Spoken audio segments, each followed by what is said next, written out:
কালকে বিন্দির এক্স-রে করানো হয়েছে, দুজন ডক্টরও দেখেছেন।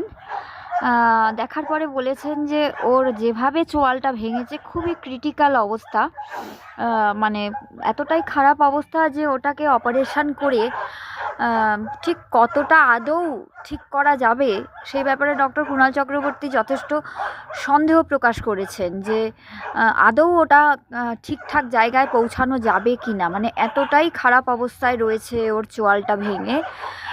ডাক্তারবাবু অ্যান্টিবায়োটিক তো চলছে ওর, তাছাড়াও একটা মেডিসিন দিয়েছেন যাতে ইনফেকশানটা কমে। তো এইটা ডাক্তারবাবু আজকে ডেট দিয়েছিলেন, সকালবেলা 9টার সময় ওকে নিয়ে যেতে বলেছিলেন অপারেশন করানোর জন্য।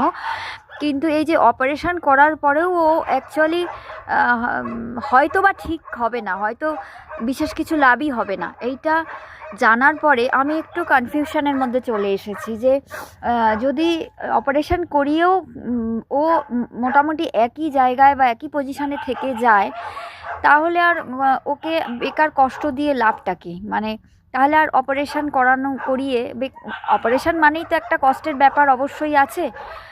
যতই অজ্ঞান করে অপারেশন করা হোক, অপারেশনের পরে তো একটা ব্যথা যন্ত্রণা সমস্যা সব কিছুই থাকে। তো সেইটা কালকে সারা রাত আমি মানে এইটা চিন্তা করে গেছি যে আমি কি করব, কি করা উচিত। আজকে সকালবেলা আমারই একজন ফলোয়ারের সঙ্গে এই ব্যাপারে কথা হয়েছে 6:30টার সময় সকালে। উনি তখন আমাকে বললেন, শম্পা একটু সময় নাও, এত তাড়াহুড়ো করো না, আরেকটু চিন্তা করো, আরেকটু ভাবনা করো যে যদি ওর এই অবস্থাটার বিশেষ কিছু উন্নতি নাই হয় তাহলে সেক্ষেত্রে বেকার ওকে কেন কষ্ট দিতে চাইছো?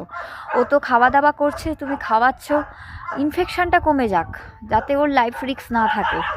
কিন্তু তাহলে আরও একবার অপারেশন করা মানে আরও একবার ওকে কষ্ট দেওয়া, এটা তুমি আরও একবার চিন্তা করে নাও, তাড়াহুড়ো করার দরকার নেই।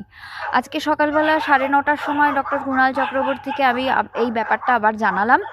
আমি বললাম যে ডাক্তারবাবু আমি এরকম চিন্তা ভাবনা করছি, আমার মানে আমি ডিসিশান নিতে পারছি না যে অ্যাকচুয়ালি আমার এখন কি করা দরকার। তো ডাক্তার কুণাল চক্রবর্তী বললেন যে দেখুন, জিনিসটা অলরেডি অনেক আগের, কালকে পরশু অ্যাক্সিডেন্ট হয়েছে এরকম নয়, এটা অনেক দিন আগের ঘটনা।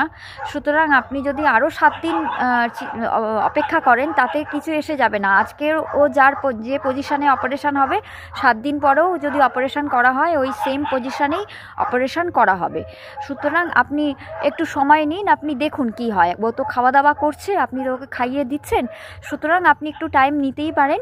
আপনি একটু টাইম নিন, চিন্তা করুন, চিন্তা করে দেখুন কি করবেন। আমি তো রইলামই, যদি আপনি বলেন যে অপারেশনের দিকে যাবেন তাহলে সেক্ষেত্রে তখন আমি অপারেশন করে দেবো। তো আমি আপনাদেরও মতামত নিশ্চয়ই জানতে চাইছি।